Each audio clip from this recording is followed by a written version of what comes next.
pronouns, but I would prefer that you address the panel as a whole. Speaking of which, I will let them introduce themselves. Hi everyone, my name is Marco. I go by him, and good luck in the round. Hi everyone, my name is Tristan. I go by he, him pronouns. Thank you. Awesome. Are one of my wings able to time? Yeah, I can post them. All right.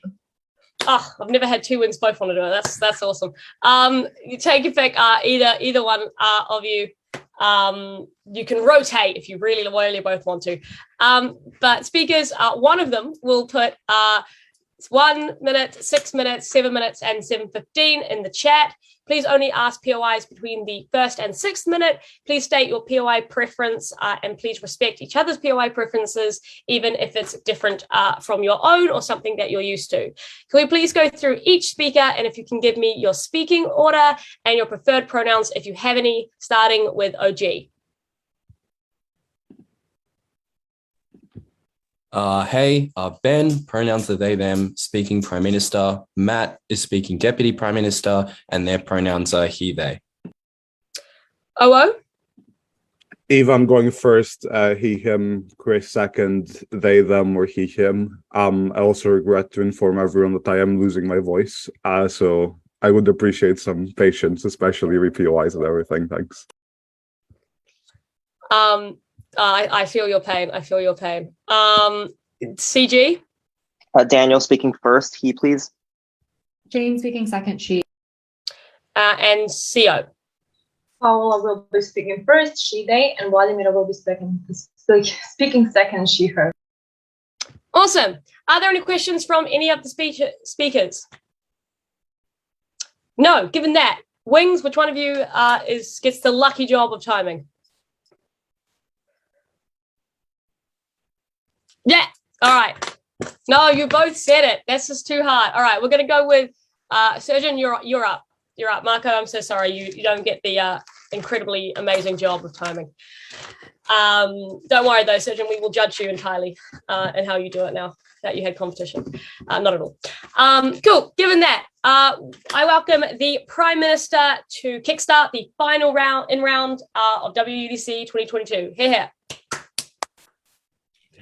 Hey everyone, I'm going to take my POIs in the chat. I will probably take you at around 5:30, but around the 5-minute mark, please feel free to turn your video on, but please don't unmute yourself. Yep, I think that's everything I wanted to cover. All right, starting this speech in 3, 2, 1. 6 things in this speech. Firstly, what we think the comparative is likely to be. Secondly, why this is a less achievable goal than, for example, focusing on family. Thirdly, why in general we think families make you happier. Fourthly, on the financial trade-off in this debate. Fifthly, on children, and if I have time, sixthly, on how this is going to affect women. On the comparative, what is the burden that open and government believe we have to defend? Firstly, we think that people will still obviously focus on becoming financially stable, and that is for the reason that even if you want to pursue a family and you want to focus on those things, you obviously can't do that at the point at which you don't have a job. So being at least financially independent is often a precondition to starting up a family for many individuals. The second burden that I want to clarify is that poor people are symmetrically unlikely to change on either side of the debate, and that's because they need money. Note, this is not a policy debate, it is a general norm that exists in society. So what we think the trade-off in this debate is whether or not someone who is financially stable focuses on becoming incredibly highly promoted in their career, like an investment banker, or whether they take time to focus on their family. So first argument, why this is generally why prioritizing your career is a less achievable goal than focusing on a family. There are 4 parts of this argument. The first is to say that there are just a limited supply of things like top careers. And this narrative tells people that often you do not finish promoting your career until you are at the very top. So that means that out of everyone who would possibly opt into this narrative, a huge minority of those individuals, majority of those individuals are not likely to actually reach the benefits. And the point at which you tie your identity or your self-worth around that is incredibly harmful. People feel like failures and people feel like, they haven't achieved what they need to in life. Second thing is to explain why they are generally just higher barriers in achieving a higher job. And that's independent from supply. That's things like a lot of jobs, unfortunately, just require to be really capable in things like processing data or just being incredibly smart. They also unfairly focus on things like where you went to school. And that means that it's very, very difficult for the majority of individuals, independent of the supply of jobs, to actually get these sorts of positions. The third thing, though, is that there is incredible discrimination in things like hiring, which means things like people of color or women are far less likely to be promoted for reasons that, employers often have unconscious biases and people often predisposed to not hiring women because they think they might, take pregnancy leave, for example. That means that the most vulnerable individuals that might opt into this narrative are the ones that are directly never going to be able to achieve it. But fourthly, you can always be fired. No, they may say that comparatively, well, you can be divorced, but we think that divorce is actually less likely on our side for the reason that a lot of intermarital conflicts often occur when, individuals aren't mutually helping each other, when one person is solely focusing on their career and they're not, for example, being reciprocal. But secondly, the actual harm of being fired or losing your job is obviously certain because you have to retire at some point. What that means obviously then is that when people tie their self-worth to their career, they ultimately, inevitably have to find ways after the fact to make themselves happy. And we think that's far harder on their side when they haven't cultivated things like a family. So second argument, why we think families are generally comparatively likely to make you more happier. There are three parts of this argument. The first is to establish that comparatively work is far more demanding in ways that are worse. This is because often when you're young, you have to give up an incredible amount of your time, not only in the office, but also outside of the office to separate yourselves from individuals who you're working with. But secondly, we would say that even when you achieve these higher ranking positions, senior executives often require you to do immense amount of hours, for example, such that maybe you can only come home to your family on the weekends or, at 11 p.m. each night, which means you necessarily as that individual can't help your family or experience the benefits of it, which is why the trade-off is mutually exclusive.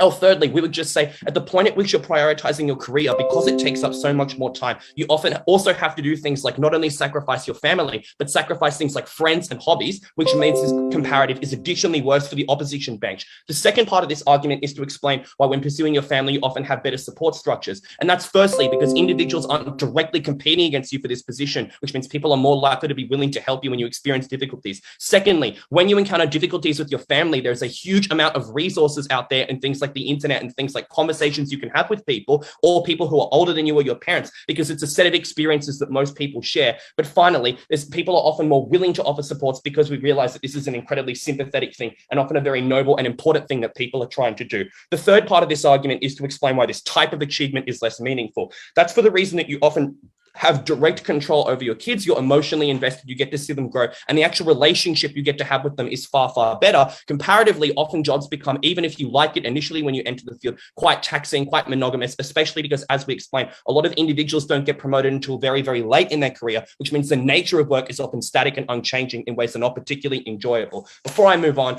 closing opposition. Why do poor people have kids? There are a series of reasons why poor individuals have kids. Sometimes it's because of low socioeconomic reasons. Sometimes it's because they want to have kids and their parents. I already explained why that's not our burden in setup. Cool. Now onto the financial trade-off that occurs in this debate. I'd like to say three things. Firstly, we think that employers generally now have to employ more people because when the general supply of labor is less, career-driven, that means that individuals are less willing to work for shit wages in order to get promoted ahead. That means the amount that everyone generally has to be paid is more because people say things like, no, I'm not willing to, for example, work 16 hours a day. Family is incredibly important, and you can use that as a bargaining chip with your employer because everyone does it now, as opposed to a minority of individuals. Secondly, we think you're more likely to get things like government and parental and family support at the point at which more people represent, more people who opt into things like families represent a bigger part of the voting bloc. But additionally, it's not seen as, for example, you abandoned a decision to make more money. It was investing in your family was an actively good thing. Thirdly, we would say in a huge number of instances, parents need to have the support of their children and need to cultivate a relationship because it helps them in their retirement. Look at places like China where they have an aging population, but their social and welfare structures have not caught up, which means that parents necessarily need to cultivate a good relationship with their children so they will support them. We think the extent to which this happens is far less on their side of the house when parents are actively doing things like prioritizing work over children. Now, specifically on children and why this is likely to get a worse relationship, there are two things to note here. One, you often have a series of instances where one parent stays at home, and that means that firstly, that parent is tasked exclusively with raising that children, which means the burden of that is far higher. It puts more stress on marriages, which necessarily filters down to children when they see their parents do things like fight. But also you just have a series of instances where this is likely to affect both individuals, which means that parents often are raised by things like nannies or they feel incredibly neglected. This often leads to a series of anxiety issues, but it often just means that the amount of time that you can actually spend with kid, even if you are the perfect parent, is decreased. And that often means that the extent to which you can cultivate a meaningful relationship is decreased. We would say for a lot of people, careers are temporary. Careers are not things that provide you with absolute meaning and fulfillment. We think human and emotional connections are the things that are likely to provide people with meaning and stability. And obviously, this is good for both parents and children, not only while they're being raised, but into the long term as well. For these reasons, vote open in government. Matt will expand on why this is incredibly bad for women. Thank you.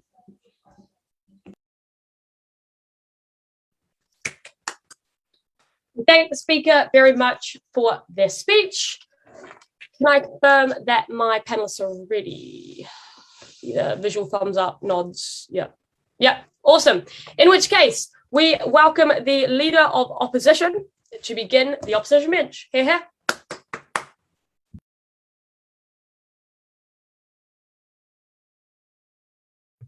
Okay, folks, can you hear me okay?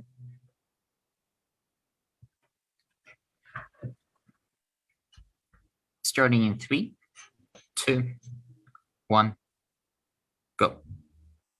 Opening government take an extremely narrow view of this motion and want you to believe that this debate is about investment bankers and, largely white men who stay in the office until 11 p.m. just for status and things like this to make lots and lots of money. We don't think that's really where the core of this debate lies at all. Why? Because there are many other pressures on these people to be able to do this, right? They don't explain why this narrative is the tipping point for you living this kind of lifestyle. For example, money is often seen as a sign of status, as a sign that you're a socially successful person. Especially men are driven to be dominant and appear successful in life. I think these are the things which push these people in these careers, and I don't think that changes really on either side of the motion. What is the debate about then? We say that the narrative, the capitalist, highly neoliberal narrative, that you should promote and focus on one's own career at the expense of forming a family, which is the more traditional view of what your role is as a person, it has been key to liberation and progress in much of the developing world, and continues to be key in doing things like, reducing the size of families, encouraging people, especially encouraging women, to focus on their career, to focus on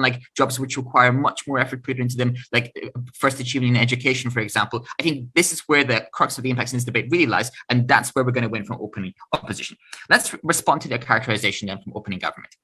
They say that I think the problem with the characterization, the reason why you can't buy in this debate is they don't really justify why this is the particular characterization that you need to buy. They don't give analysis to explain who propagates this narrative on both sides, what are their incentives? Because we're going to do that. We're going to win in the characterization clash. So let's rebut this characterization.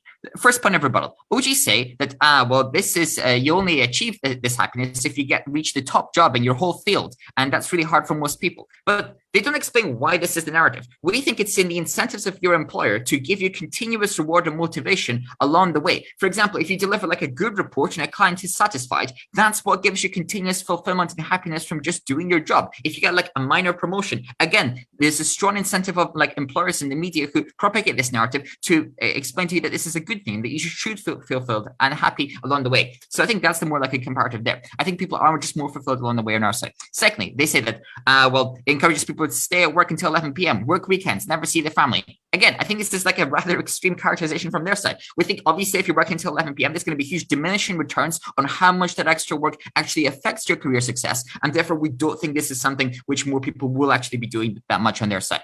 Third point of rebuttal to the characterization. They say that some jobs are inaccessible because of your background, and that therefore it's really hard to focus on this. But again, you can choose which career you want. The motion doesn't say that only these jobs should provide fulfillment. It can be any job you want. For example, if you're a really successful writer or artist, that's something which is equally valid. I think a lot of people can want to do that. People can work in different jobs. If you get promoted at your manual labor job, I think this is still a thing which gives you a lot of fulfillment on our side. So I think this rebuts the characterization and explains why fulfillment is something which almost everybody can access on our side. Okay, so moving on to the substantive case. We think that the narrative makes most of a difference in developing countries that have become increasingly neoliberal and capitalist. For example, India, for example, countries in sub-Saharan Africa. Why? Because in highly capitalist economies like the US and the UK, there's lots of pressure to work anyway. Wages have not been rising for the past few decades in line with the rate of inflation, and therefore you need both people in a relationship often to work long hours and be breadwinners anyway. So I think in countries like the UK and the US, this probably doesn't change that much. Where the narrative does change is in these developing economies, where where traditionally there's a strong push to focus on your family, but now this narrative is pushing you to focus on your career success. That's where the biggest delta in this debate actually lies. First, let's start then on why we counter sexist pressure on women on our side. We give them much better employment opportunities and much more money. Why? Because on both sides, sure, there is sexist pressure on women to stay at home and focus on the family. Why women specifically? Because of historical expectations. The difference is that on our side, there is a countervailing narrative which encourages women that working is okay, and in fact a good thing, and something for which society and your family and your friends should celebrate you for. This is really, really important for their career opportunities. Why does our narrative also apply to women? Because it's in the interests of the capitalists who propagate this narrative and the government who propagates this narrative to encourage more women to go into the labor market, thus having a wider labor pool from which to choose. So it's in the interest of the people making this narrative to make it also apply to women as well. So why does this lead to better employment for women? 3 reasons. First of all, women simply apply more for more positions, even positions that require higher education in developing countries. Why? Because they themselves now are more likely to believe in these developing countries this is a good thing and that this is fulfilling. This is something you should do and you should apply for. Second reason why we get better opportunities is just like more promotions. There's less stereotyping on our side that you shouldn't hire this woman or you shouldn't promote her because her job really is to stay at home, which is this really bad sexist stereotype. What would you say? It's harder for women to get hired, so it's bad to focus the source of fulfillment on this, but much more women get hired on our side. Look at employment rates for women, basically match the employment rates for men in the US or Western Europe. I think it's something which is more likely on our side.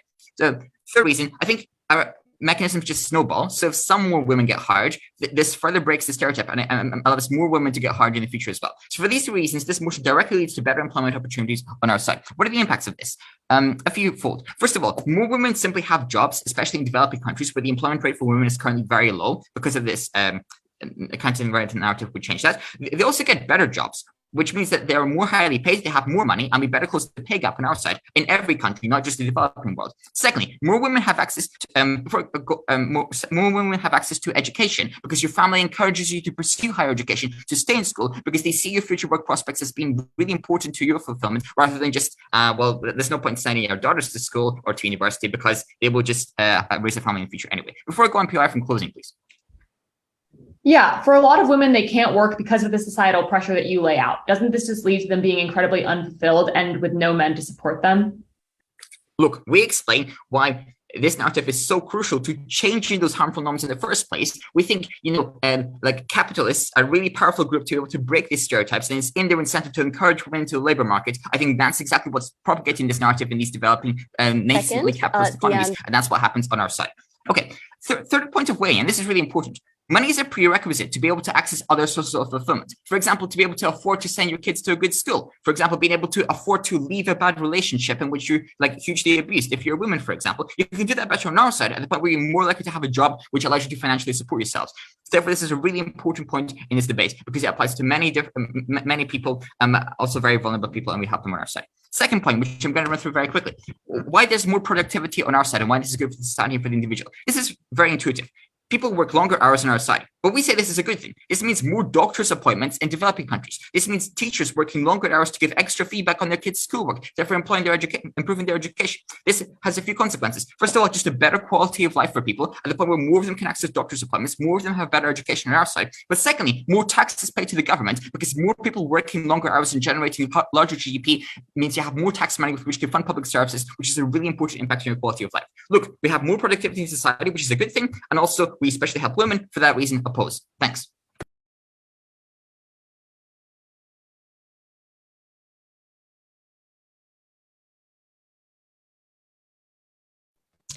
I thank the speaker very much for their speech. And if I can confirm my panelists are ready. Yep, in which case I welcome the Deputy Prime Minister to continue the government case. Hear, hear.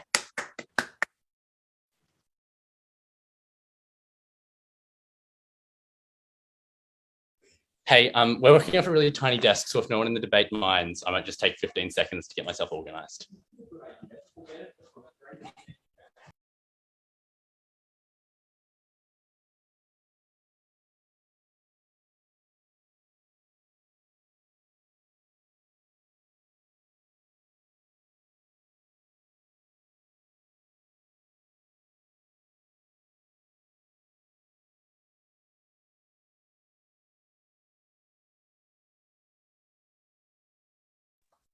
All right, sorry about that.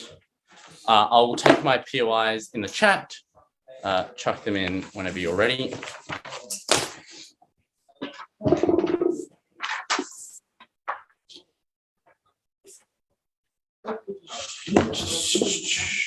Sorry.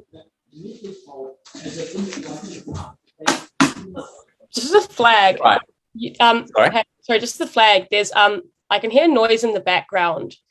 Do you have like people debating in a room close to you or something? Yeah, we do. Yeah, but we found that every time we speak, our Zoom audio cancels them out and you shouldn't be able to hear it. Okay, cool. I was going to say because you can change the sensitivity to background noise on Zoom.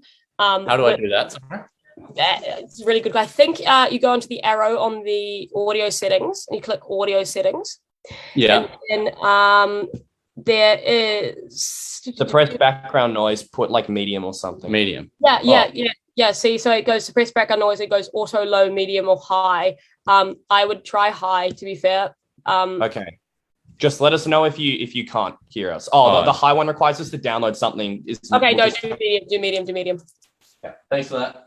No worries. Nice to be told in round 9 about something. But... Yeah, don't worry. No, it's all right. All right. I'm going to start this speech in 3, 2, 1. I'm going to ask 4 questions. First, I'm going to look at money, not because it's the most important issue in the debate. Intuitively, it is not. Most people's lives aren't changed primarily by the fact they were slightly richer. They're changed by their sets of relationships. I'm starting there because that is OO's entire case, and I'm going to flip it. Second, I'm going to look at actual happiness. Third, I'm going to look at what is the achievability of these goals. Actually, no, I'll look at women third, and then I'll look at achievability fourth. All right, let's start with money. We give you a bunch of reasons why it is that money is actually better. First, we explain that because this norm applies to almost everyone, right? Because people are less willing to trade their time for money, that therefore means that people have more bargaining power, and therefore businesses are going to have to pay more for each individual worker. The second thing we tell you is that you are less likely in their world to get government support for things like family payments and to help people who are not working, for the reason that this narrative says you should have decided to make that trade-off. You should have gone for your work as opposed to caring about your family. And no, this doesn't just apply to the set of people who do make the decision. There's a large and incredibly vulnerable group of people who cannot buy into their careers for various reasons, things like sexism, things like ableism. And this helps them because when there's more mainstream to make the decision, there's more political capital to care about these sets of people. The third thing we explain is that now you're more likely to be taken care of, both monetarily and non-monetarily, i.e. you're likely to have more emotional support from your kids. All right. Well, their characterization, their Hail Mary in this debate is to say, this is about the developing world because in the developed world, capitalist narratives are so overarching that they never can. Obviously, this is disproven by the fact that lots of different developed countries have different degrees to which this narrative applies and the importance of work applies. But the simple problem with this argument is that developing countries that they identify are instances in which people exercise the least agency over their decisions because they're forced and coerced by economic factors. What that means is that, because obviously narratives only apply insofar as people are able to action those narratives and have agency over their decisions. If you are so poor that you literally need to work, obviously it suggests this probably isn't about the developing world, right? And they say, we're going to now coerce people into going, on our side, we're going to have to coerce people into having families. Perhaps, I think, first of all, based on the reading of the motion, we're the only side that can support not having an overwhelmingly strong narrative. But even if you think that both sides have to coerce someone to do something, clearly your burden is to prove that this decision is the worst thing to be coerced into. We prove if you're going to be coerced into something, family is far better than money for all of the reasons that Ben gives you, right? I'd also note the reason why it is that poor people are less likely to buy in and not have access to it is first, they just have less choice. But secondly, if you're poor, then going to work forms part of the importance of supporting your family because your family needs you to work. The claim that poor people are going to opt out of work is just insane, right? And they then say, you're going to work anyway because you want status. Obviously, what this narrative is about is what is it that society believes gives you status, right? The reason that you get status is because this narrative says this is the thing that you ought to care about. Their final claim is a claim on the economy. They say, people are going to work longer hours and we're going to get more stuff. First, this is incredibly low impact, particularly as automation comes along and starts doing the majority of the work in society. Second, this is often having to work longer times doesn't actually make human productive. It's performative. You're doing things like staying at work late in order to convince your boss that you are working hard. Third, I would also say that the amount of stuff in the economy is not necessarily the biggest impact of people's quality of life. Weigh this against people's relationships with their children. Weigh this against people being able to have fulfillment in their lives. Finally, I'd say even if we can produce less stuff, we prove that you're going to get more of that stuff given to people in the form of wages, because this narrative gives workers more bargaining power. So if you're having to weigh off how much stuff do we get versus how many wages people can have, obviously the only reason that producing stuff is important is because it gets paid to people in wages. If you think that the society is not that we aren't producing enough stuff, but in fact that we are not giving enough of that stuff to poor people and workers, then ours is the side that is in fact better for the economy. We clearly win on money, but even if we don't, I'm now going to weigh that off against the 3 contributions that Ben gives you, which are far, far larger. First, we explain why it is that family is likely to make you happier. That is first because work has an incentive to work you as hard as possible, as they possibly can. Obviously, family can also work you hard, but they don't have an incentive to grind you into the ground as hard. Second, you're more likely to get positive sets of relationships. You're less likely to be lonely. Third, work alienates you from what your purpose is, because when you're raising a child, you can see why that is important. You can see the effect of your labor, whereas doing a random spreadsheet for a business that you don't understand the impact of isn't particularly important. It destroys your mind. It destroys your body. Many workplaces are hives of abuse. And yes, abuse can occur at home, but the kind of harassment and abuse you get in the workplace is far, far worse. They then say, you're not going to be staying at work late because you get diminishing returns, which ignores the fact that in a lot of industries, and because you're competing with other people, everyone is trying to stay as late as possible. I will at this point take closing opposition. Is a family actually, a constant? So it's far more constant than work. I'll respond to that in a minute. So I'll flag when I'm responding to it. The next thing I want to talk about is how this impacts women, because asymmetrically, this narrative is taken by men who in relationships are more likely for reasons of sexism to be the highest earner and to believe that they are the ones who ought to be able to prioritize their work. That means it is therefore weaponized by men in order to tell women that they need to stay at home because it needs to monitor their career. That means that women are far less likely to be able to get careers at all on your side, which means they're more likely to be fully dependent on their husbands. This narrative is massively asymmetrically applied. What do they say on women? They first say women are going to be stereotyped less when this narrative exists, but pushing more women into the workforce isn't going to convince sexist men who are running those companies that they are more competent. So you're just going to force them into workforce to face more of those sets of discrimination. They then say you're going to get more access to education. First, if they think that this happens in the developing world, that then where there's limited access to education, that's probably not true. Second, they need to explain why forcing someone to go to business school and become an accountant is a good in the first instance.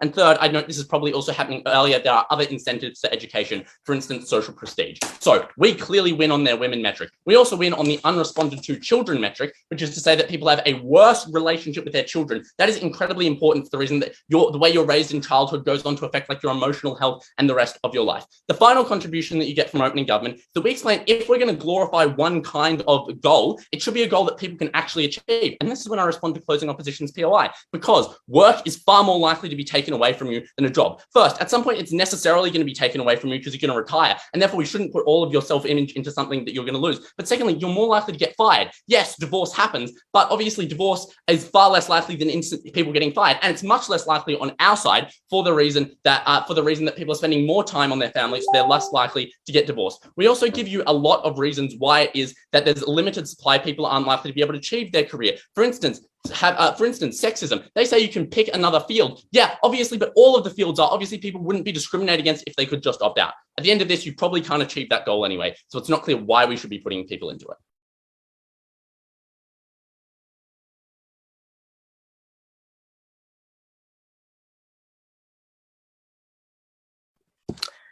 Thank the speaker very much for their speech. I can confirm the panelists ready. Yep. In which case, I welcome the Deputy Leader of the Opposition to close off top half. Here. Hi, can I check that I can be heard?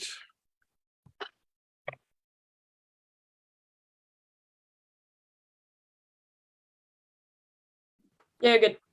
Yeah, 1 second.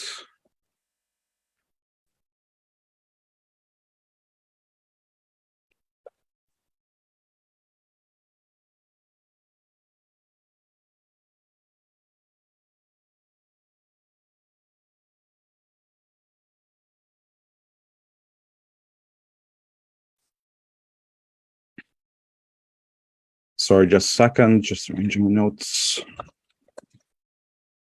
POIs in the chat. I'll take one from Suji, please. Not on mute.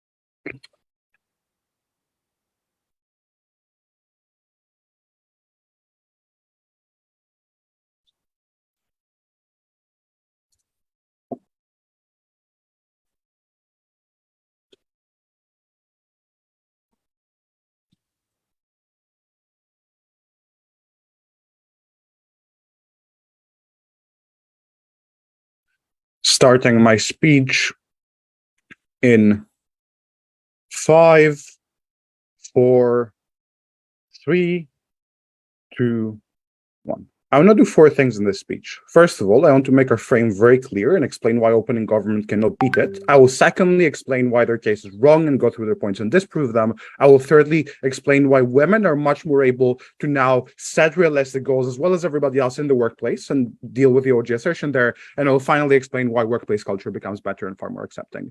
First of all, then, I want to explain where this motion probably applies, because Ivan gives you very compelling reasons to believe that OG has a very small delta, which they don't engage with. That is, we explained to you that there are many contrasting narratives that tell people, especially men in the West, that you need to be a high manager to be successful. You need to be making a lot of money in your workplace. You need to have people controlling you. This is how you project social status. This is what you're told since you're a child is important for you to do well. Therefore, I think that in those situations, the comparative is very small. Secondly, though, what I would note is who is in a position to be able to make a family in the first place, right? Especially in the current age when inflation is so high, when it's so expensive to be able to afford education, buy a home, pay rent, pay for energy. People have been putting making a family off and off and off, and this is exactly because you just cannot afford to do this. Therefore, I do not think it's realistically true to say that in Western countries, all that is missing is a narrative that says you should make a family. Now you're going to be like, oh, gee, how did I not think of that? The actual reason is you don't have the money to do this, and OG gives you no reason to believe why this is suddenly gonna change.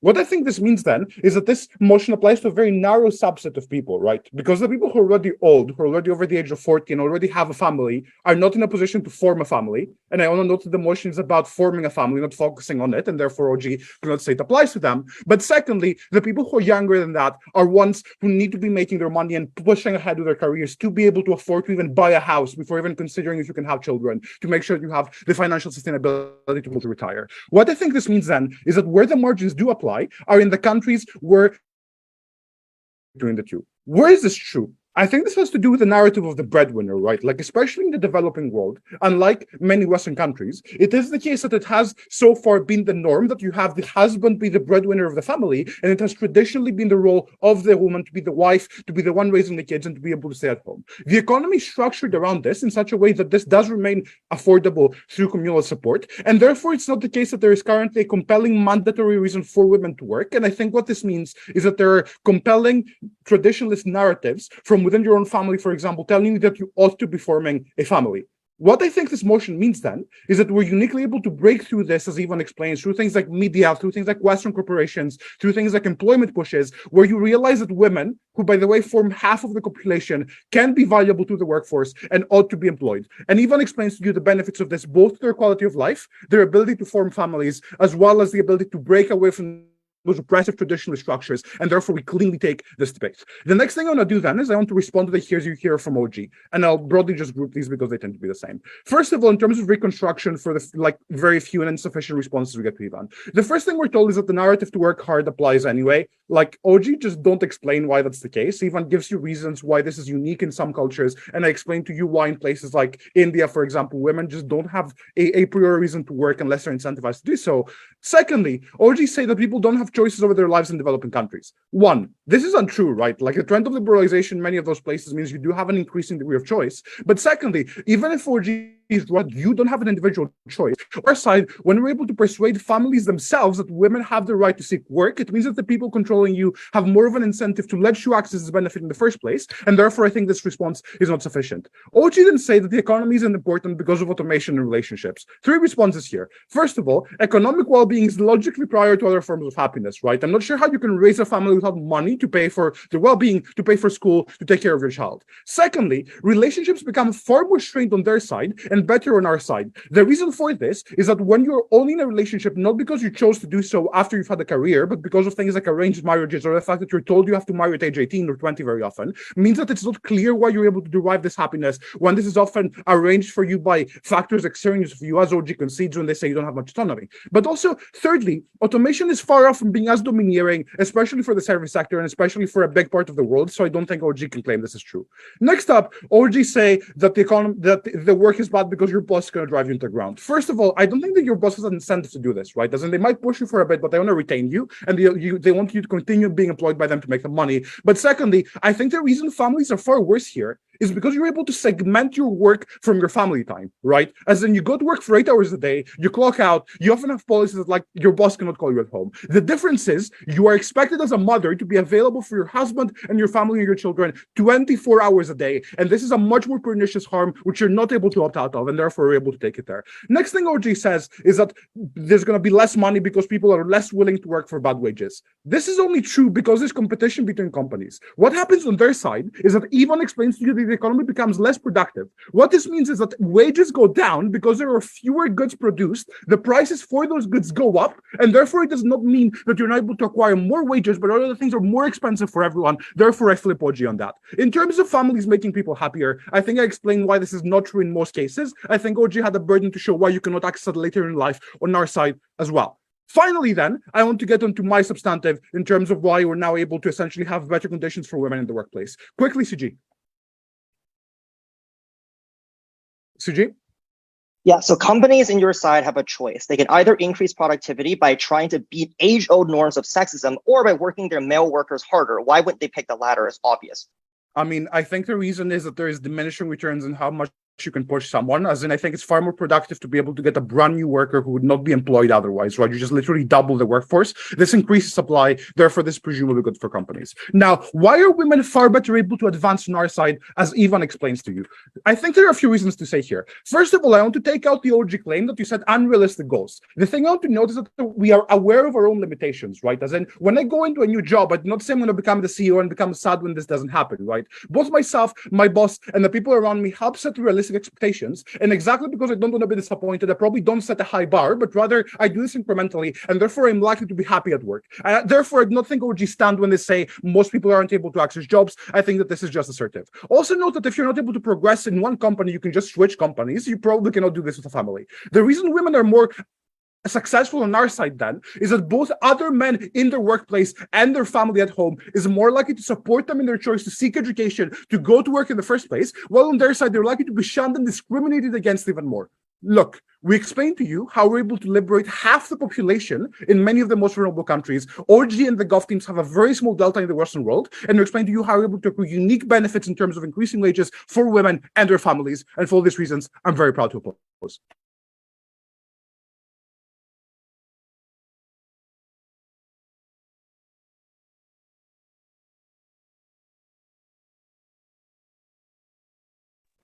I thank the speaker very much for their speech, and I confirm my panelists are ready.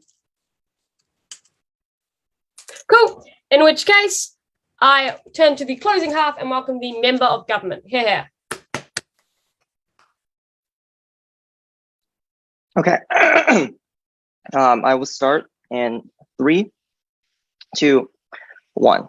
3 things in this speech. First, a brief characterization of what people do under this pressure. Secondly, how this changes the culture of welfare. Even if only wealthy workers buy into this narrative, their choices and politically matter for the most vulnerable when they vote for things like the minimum wage and welfare programs. And third, why this leads to a far more toxic workplace and therefore leads to less collaboration, which actually leads to the most important kind of work, which is groundbreaking innovation that actually changes people's lives, not you being like 5% marginally more productive on a day-to-day basis. So first, let's talk about characterization. 3 things. First, we think that the trade-offs are actually fairly large insofar as the motion says it trades off against you being able to form a family in the first place, i.e. you must work prohibitively late hours so that you can't go to bars and helps and meet people on our side of the house, right? I.e., the delta they're defending is not just you work an extra hour or you work a little bit harder while you're at work. If that's the case, you can still go out and form families all the same on our side of the house. Secondly, is work quality is hugely subjective, i.e., you can be more achieving in your work and be a better teacher that spends more time with your students. But if your supervisor, when they visit the school, don't notice that and don't actually put in a good word about you getting promoted, you've not actually achieved more at your job. That is, networking is inherently part of this process, and pleasing your boss is inherently part of this process.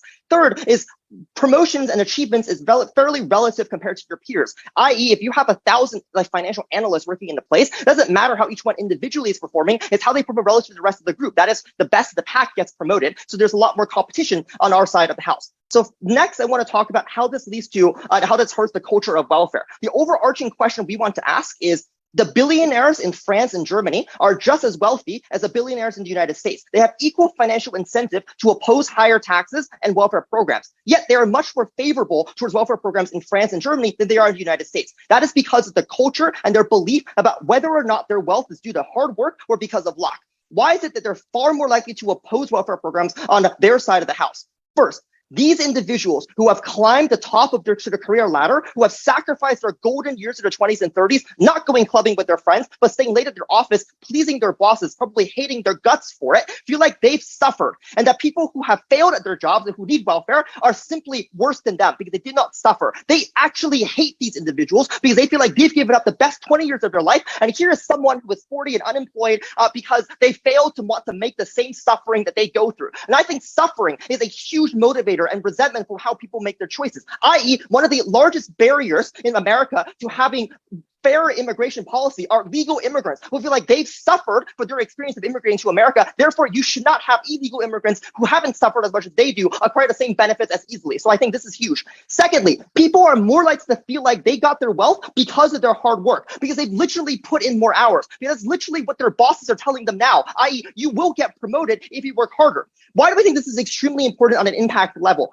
First, it makes these individuals at the top a lot less amenable to mentorship of their younger employees. That is, they feel like you should be working hard because of who you are and your skills and your hard work. You should work on yourself if you can't get promoted. It is not my job to help you. This, I think, has massive harms on the white-collar workers themselves. They're far less likely to get promoted, to have their skills developed, they're less likely to get productive, and they just feel worse about themselves when no one in the workplace who's older than them is reaching out to them, giving a friendly voice. Secondly, you just oppose welfare programs more. You feel like the poor are poor because they deserve it, not because they're unlucky, but because they didn't work as hard as you and didn't suffer as much as you did. So it means you never vote to raise the minimum wage. You never vote to allow unions to form. You never vote to allow welfare programs. I think these rich individuals are often the ones who go out to polls the most frequently. They're the donors to these political parties. They're the key power brokers who influence ideas in society. They're the ones that give interviews and newspapers, right? So while it is true that both opening teams believe that, and we agree that the norm only affects a small subset of white-collar workers, their political choices matter for the policies that affect the most disadvantaged. That's how we think we outweigh our opening, because opening at best proves that some people, that the top 1% are happier, but we actually prove to you why the bottom 99% get better welfare policies on our side of the house. Third argument and our second extension of why this leads to a more toxic workplace. First, your bosses now have substantially more leverage over you. I want to be comparative because obviously, even on our side, your bosses can fire you and then you don't have an income, right? So they still have coercive power on both sides of the house. But why is coercive power much worse on our side of the house? First, now your job no longer just matters for your ability to feed yourself, but also for your self-esteem, and that matters a lot. Secondly, on our side, the worst thing your boss can do to you is fire you. But on their side, they can also just choose to not promote you. On our side, not promoting is not a bad thing if you can live off your current wage. And people don't generally just fire people willy-nilly because they lose human capital when they fire a worker. But on our side, you actually need to get promoted to feel good about yourselves. That gives an additional leverage of employers over you, especially given my earlier framing that success is highly subjective. Why do we think that? What are the harms that materialize from this? First, you're more likely to hate your bosses and your coworkers. You see them as competition. You see them as the ones who are stifling your fulfillment and your self-esteem. It means that you're far less likely to work with them openly. You're more likely to keep projects secret to yourself and not collaborate with each other. And I'll impact why this is really important. Secondly, you're far less likely to take initiative because now if your initiative fails, you will get not promoted and fired, right? So the risk to you is much higher than if you just stick with the pack and do the typical networking stuff that everyone else does and just stays a little bit later. I'll take the PI from opening before I move on. In developing countries, the state is weak and there is probably little regulation or welfare on either side. At least in all, we get half the population the opportunity to make a living for themselves, become financially independent, and live a good quality of life. Yeah. So just right off prima facie, that is wrong. India is not a very highly developed country, yet their welfare programs, like public works programs, are hugely important because yes, that the government has less money, but the poor people also need less money comparatively in those countries. Like I think the vast majority of developing countries do have welfare programs. They might not be as robust as they do in the West, but they are hugely important.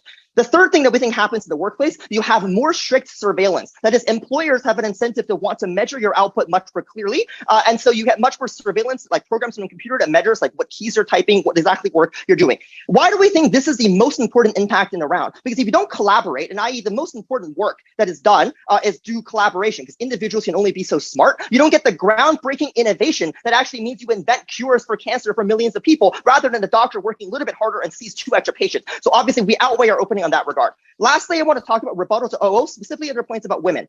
First, they limit their impact when they say that the norm only affects a minority set of privileged workers. These are probably the most privileged men and women, right, in these developing countries who are least affected by the sexist norms. Secondly, companies have a choice to make on their side of the house. Either try to break the age-old shackles of sexism or to push their male workers a little bit harder. Like obviously the latter is a lot easier. 3, men buy in a lot to the narrative that they should be the ones working. They're more likely to be older than their female partners. They're likely to get better education, like OO gives you reasons for. So they're the ones who are more likely to focus on their careers and buy into this narrative, also because things like machismo, they don't want to fall behind. So on our side, the benefit is these men stay behind, retire early, and spend time with their wives and families. There's actually a comparative benefit on our side of the house when it comes to women, making them happier. Very proud to propose.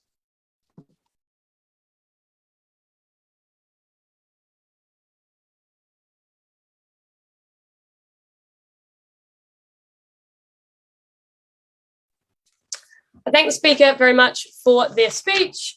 And confirming my panelists already. 1, 2, perfect. In which case, I welcome the member of opposition to begin the closing up case. Here. Can I just confirm whether I'm audible? Okay.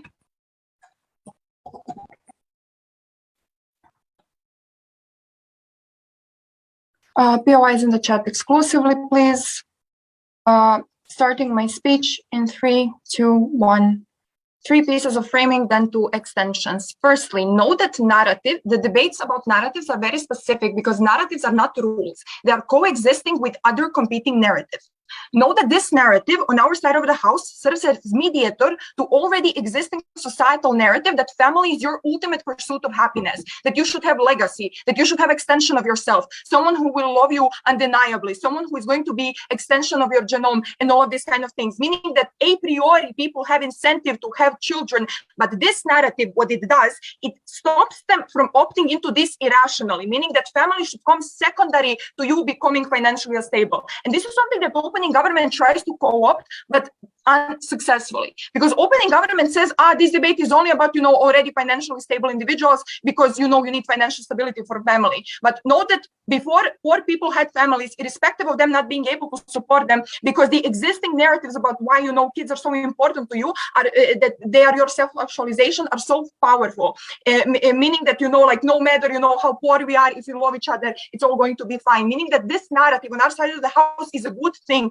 because it's disincentivizing you to have a child if you cannot, manage to do it. It puts children as a secondary priority, career as a first priority prior to having a family. Why is this important on our side of the house for families? Couple of reasons. Because money, let's be realistic, money is prerequisite for all happiness. Financial stability is prerequisite for all happiness. It is important that you have food to eat. Imagine just being a child born in a poor household. All of your friends are going to the field trip and your parents cannot supply it. Your kids around the school are bullying you because, you don't have like good clothes and stuff like this. You have to pay off your student loans your entire life because your parents couldn't afford college and all these kind of things. But also secondly, your parents are not going to be here to give you emotional support if they have to work 2 jobs because they didn't attend uni, because they prioritize having child before going to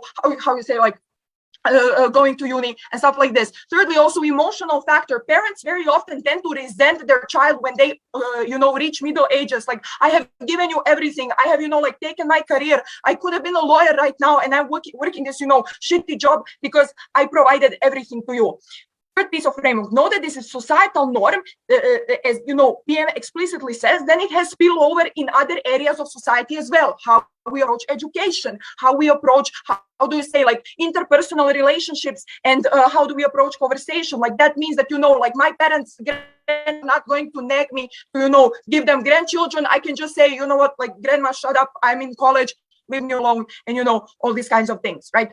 Okay, to first extension. Even if we assume the best possible case scenario for Gov bench, that there is going to be no family, that people are not going to opt in family, we tell you that is a good thing, because family is not ultimate, how you say, pursuit of happiness. Note that when you are prioritizing family as your ultimate form of self-actualization, then your happiness is contingent on your family members, meaning you're contingent your happiness on other humans and personal relationships. This is bad because humans, as irrational actors that are acting upon their unpredictable emotions, are inherently volatile. What does this mean in practice when it comes to family? I can be the best possible mother in the world, and my child can grow up and resent me. I can be the best possible wife to my husband, and he can, you know, like go on and cheat on me and all of these kind of things, and I have no control over that. I can, you know, wake up one day and stop loving my husband. But also, very important thing, family locks you in your current situation and limits your agency pro futuro. This is exquisitely bad because people do not have epistemic access to their future preferences. If you have family, you cannot move away and all these kind of things. You have to, you know, prioritize your family and all these kind of things. On comparative career, consistently produces utility. Firstly, it gives you money, which is prerequisite for everything, for accessing hedonistic experiences that are making life worthwhile, like going to restaurants, having money for new apartments and all these kind of things. Secondly, it allows you agency. You can move away. You can buy a new apartment. If you change your preferences in the future, you can start working in a new field and all these kind of things. And I want to respond to GovBench because they say, you know, there are structural issues with jobs. Note that these are minor, like sexism and racism is resolving because of backlash on companies. Economy is expansionist, thus you have a lot of employers competing for workforce, which means that the workers are having more leverage. But notice that on our side of the house, it is better for workers because more people are going to college, which means that more people are likely to, you know, have better bargaining power over their employer and all of these kind of things. Before I move on to my second extension opening. All the money in the world won't make you happy when you don't have family or friends to support it because you spend all of your time at your job being unhappy. Yeah, okay, so I have already explained to you, if you are poor, you will probably have to do a lot of jobs, therefore you are not with your family. Second of all, we are talking about probabilities. So there is a potential for my child to hate me, even if I'm best possible mother. It is inevitable that I will progress at my work if I have uni, if I study well, and if I, you know, am trying hard at my job the best way possible. Second extension on women. Know that this debate is specifically about women that don't want to have families. This narrative is serving them as comfort and not like, you know, you're betraying societal values and that you're not doing anything with your life. It is much easier for, you know, like as a woman to, you know, make your parents better for college and all these kind of things. But secondly, and this irrespective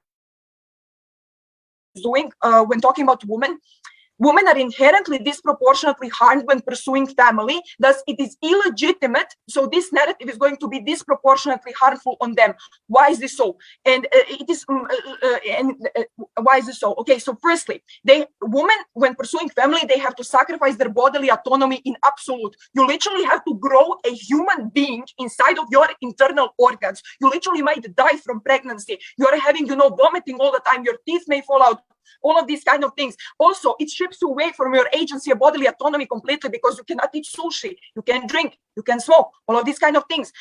Also, you are expected to, you know, like take care of a child because of like patriarchal norms and all this kind of things. You also cannot go back to work because there is going to be a huge gap on your resume and all these kind of things. Lastly, brief engagement with closing government. They are talking about welfare, which is highly assertive and highly unlikely because of there is like it's very, you know, like politically unpopular. Second of all, when they are talking about, you know, there is going to be lack of cooperation in the workforce, therefore you're not going to be happy at your job. Firstly, this is highly unlikely because everyone has to cooperate with each other in order for company to be prosperous. But second of all, even if it is, what is going to produce you happiness from your workforce is the utility that you are going to get from your work, like getting money, getting promotion, all of these kind of things, which is much more consistent than family. Proud to win from CEO.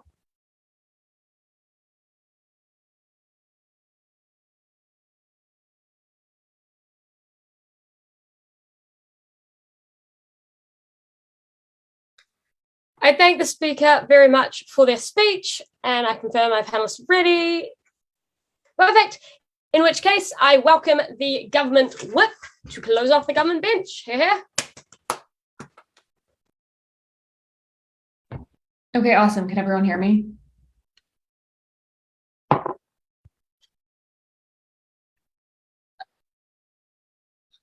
Okay. Oh, also, POIs, just turn on your camera and wave. If I get to like 5, just interrupt me if I don't take one.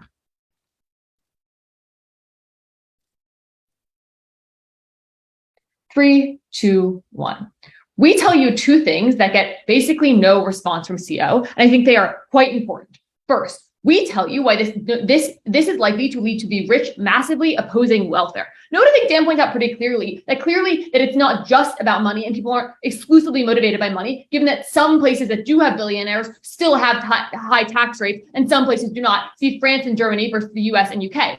Which means I do think that the narratives play a strong role in doing this. It matters what you think of people. It matters if you think you deserve your wealth. It matters if you think that they don't. And it matters if they feel like they could have had it if they worked just as hard as you, if they stayed all those hours, and if they had grinded and networked just like you did. Which means I think you just disrespect other people more for not making the choices you did when you have suffered. I do think this is the meaningful tipping point to getting welfare. And I never know that mentions welfare, but I don't think they give the nuance that Dan gave to say why this is actually likely to matter. Like, first, I think like they are likely to have 1, they vote significantly more, 2, they lobby, 3, they are often the power brokers to do this. But second, the rich also just have another mechanism of power, which is they shape narratives. So the poor people also just feel less entitled to welfare because they say, hey, if you and this narrative itself says, if you wanted to get ahead, you would have worked as hard as I did, which means I think poor people also are less likely to demand welfare payments in the first place. And they're less likely to advocate or protest or get on the streets. I think this is really important overall. 1, just because I think principally the 99% matter a lot and we ought to give them welfare, ought to protect them. But 2, and it's also very important for the economy overall. When poor people have money, they can do things like get educated, build up their capital that actually increases productivity, spend money, and do things that actually grow the economy. I think this is pretty important. The second thing we tell you is why you are likely to have a toxic work culture that actually matters much, that leads to less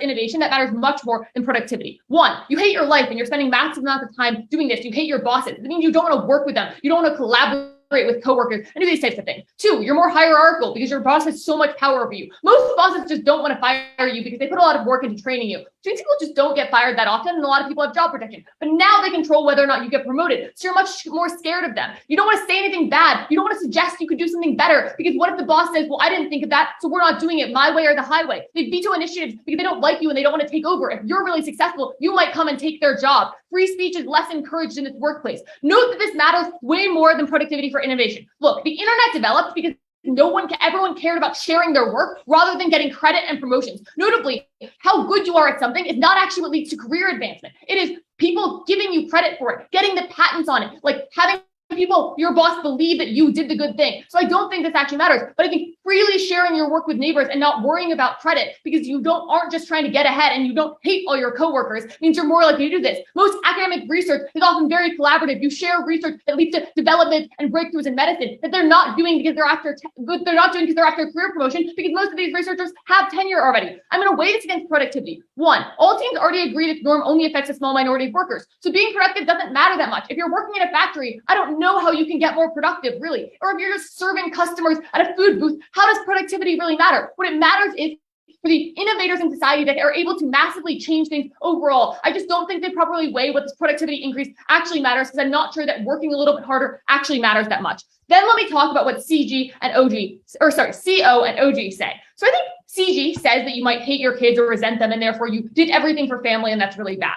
1, you don't have an epistemic access to your future career either, so it's unclear why this is meaningfully different. But 2, we can just defend not having a dominant narrative. We don't have to say that your family is the most important thing in the world, and I don't think that is the norm. People often find fulfillment in many different things: their friends, their hobbies, the things that they do for fun, all these things that they can possibly do that are not these things. So it's not clear why this is the direct trade-off. And I think this is overall just very difficult to weigh because you also you might hate your career, you might hate your kids. Both of these are possible, and I don't think people get structural reasons why one is more or less likely. Note, I think this is just a clash between OG and CO on this, which is what actually makes you happier. But I think it's very difficult to weigh this. Like, some people can't access jobs, some people can't access relationships. Some people hate their jobs, some people hate their relationships. So how happy you are is not clear to, like, on the result. As a result, you have to prioritize economic development, because as OO actually says, this comes prior to everything else. This also is the type of thing that gives women the economic freedom. And I think we tell you why you actually get the economic development that matters, not just the productivity. OG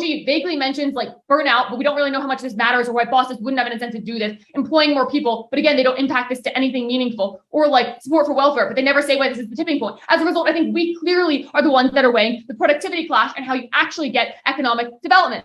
And what does OO say? Look, okay, what do they say? First, I want to talk about the women thing on the point on OO. I don't think this is the tipping point, because note this norm still exists. This norm exists in the status quo, and most people still have kids. So I think it does matter other things. Women are often not likely to work for a couple reasons. One, they just get pregnant, which means, as CO says, this forces them to drop out of the workforce for large amounts of time. They're less educated. There's strong social narrative that they don't buy in. On the other hand, men buy into this norm much more. They have the machismo. They have the idea of being a breadwinner. They have the idea that working hard and not having a family doesn't matter in the first place. So this narrative affects them disproportionately. As a result, I don't think this makes a difference or changes women from not having kids. Notably, capitalism does not solve this, because if capitalism did solve sexism, we would always hire women, because there's a wage gap, which means hiring women would always be cheaper if you actually thought they were equally qualified, which means the reason is we just don't think they're equally qualified. Otherwise, in a capitalist thing, we would want to pay a woman $50,000 instead of hiring a man for $70,000. Clearly, we don't do that. I think women are likely to just feel obligations, and it's going to be very stressful to fulfill that. Before that, OO.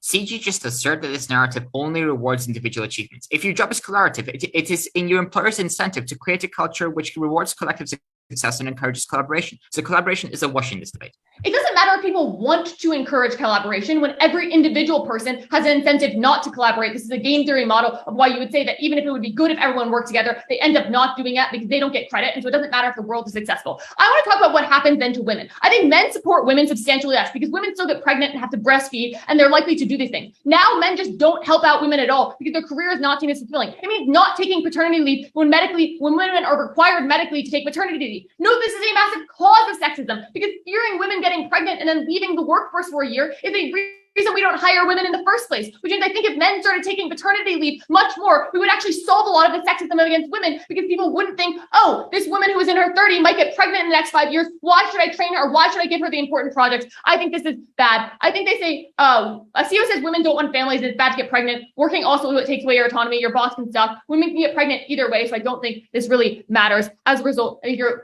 likely to have much worse outcome. Look, what do we in the end of the day matters most? First, I think we actually beat the women point, because we show how the interaction of narratives means this primarily applies to men, and that actually increases the amount of sex in the world. But two, we tell you have overall better welfare systems and stronger innovation, and this matters substantially more, because this is actually how people feed themselves, put food on the table, how we get innovation that allows people to find fulfillment, how this connects people in many ways. For all those reasons, proud to propose.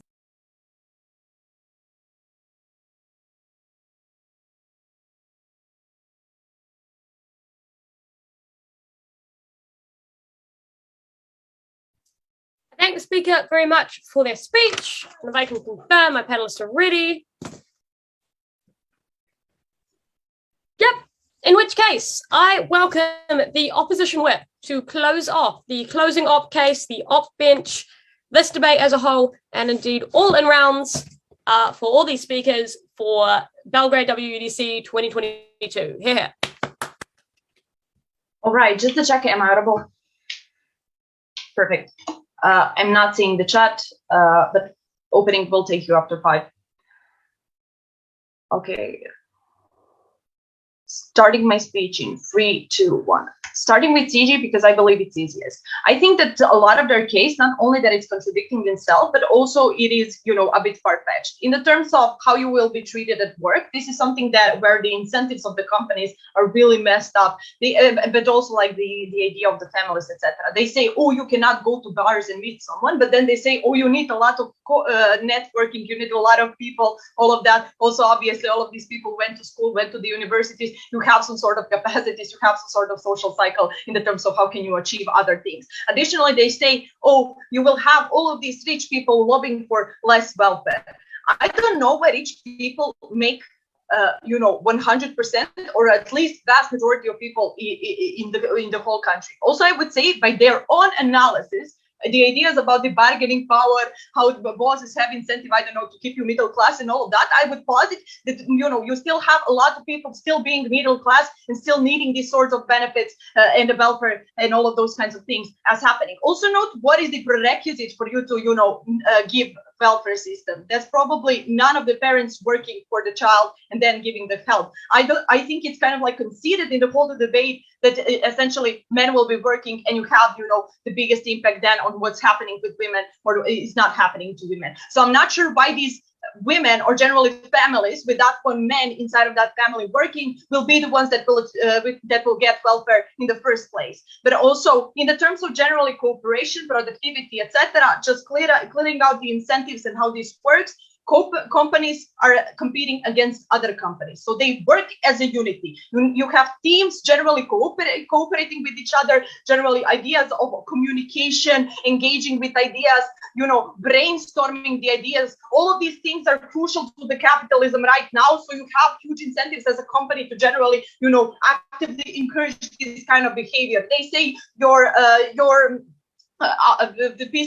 the people that are superior to you won't help you because they will perceive that you have to do it on your own. These people probably didn't do it on your own. And again, the companies have the benefits from you at the point of which you can achieve more things, you can work better, and you can do all of these major tasks for them that bring them profit in the end. I think these sorts of benefits, which in the end, are connected to the monetary incentives that are given to the employees and all of those kinds of things, are likely to be the ones that prevail, given that their own metric and their own mechanism was contingent on the money. So, okay, I think this is pretty much it in the terms of the CG, but also know that CG never answers to are competitive, why you shouldn't have your eggs in one basket, and why you should have the opportunity to have it both ways, and how this narrative generally doesn't exclude the family, and why you essentially, when you have family in the first place, this is something that is much more volatile. And simply in these terms of the answering which is more volatile, know that for work, it's about the productivity and about your actions. For human emotions,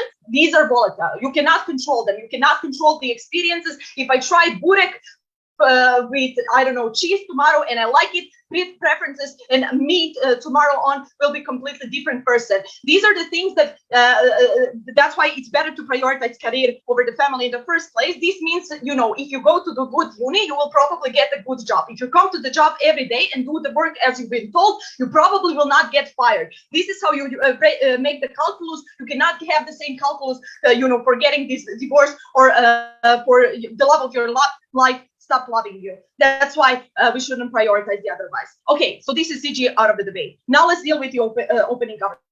I think the biggest problem with opening government is that I think that all of their harms that recognize might be even worse on their side of the house. Listen what they say. They say you're discriminating women. These women will not have the opportunity to get jobs. You will discriminate them even more on your side of the house when you know that when they get families, they will prioritize these sort of families on their side of the house. Meaning that you have even less of the likelihood for the current narratives and for the rationale of these companies' leaders to actively change and to actively engage in this sort of way.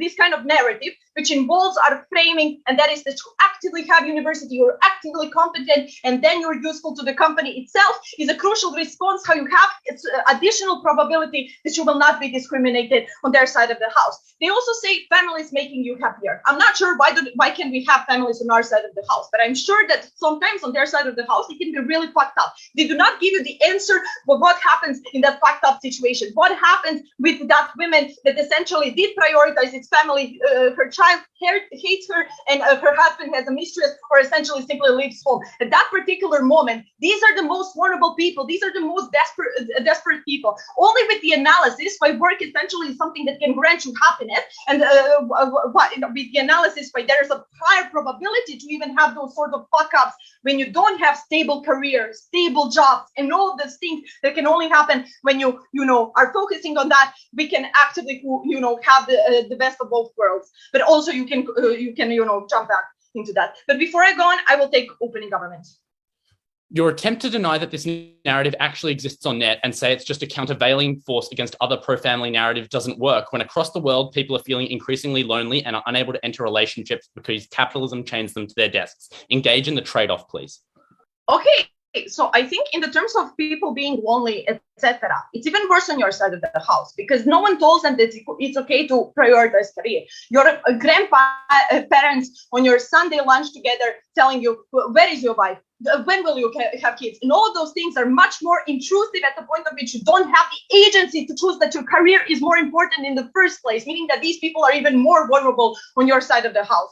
Then they say you have certain benefits from children, never shown why it's exclusive. I would say it's a part of the tradition that you will sustain your parents afterwards because of all of the things they given to you. Also, it's connected to the time that you spend with children. I think with lower paying jobs, you essentially are working even more, meaning that this is something that might happen on their side of the house because you didn't prioritize uni, you didn't prioritize promotions which grant you a bigger benefits and all these kind of things. And I would additionally say, like, the problem with China is you generally have old population. You don't have kids to take care of you. It's not about, you know, the idea that kids simply don't give a fuck. Okay, finally, with the opening opposition, I think in the terms of the magnitude of impact, they talk mostly about the women at the point of which we recognize why generally relationships themselves are more volatile and generally how the counter narrative will be family as a priority, why this is really problematic for people to calculate the happiness on. In the terms of the principle with women, we do not care whether they actively, you know, grasp that kind of chains, etc.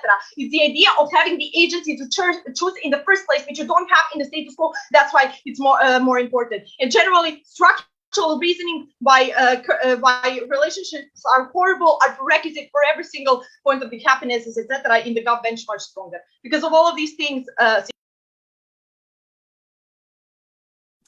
I thank the speaker very much for their speech, and indeed all speakers for what was an excellent debate. Congratulations on completing all in rounds for Worlds this year, and all the best for the break and out rounds. Please cross floor, shake hands virtually, and make your way along. Thanks everyone for the debate. Thanks everyone. Great Thanks, debate, everyone. and best of luck for the break. Really fun debate. Bye. Love that.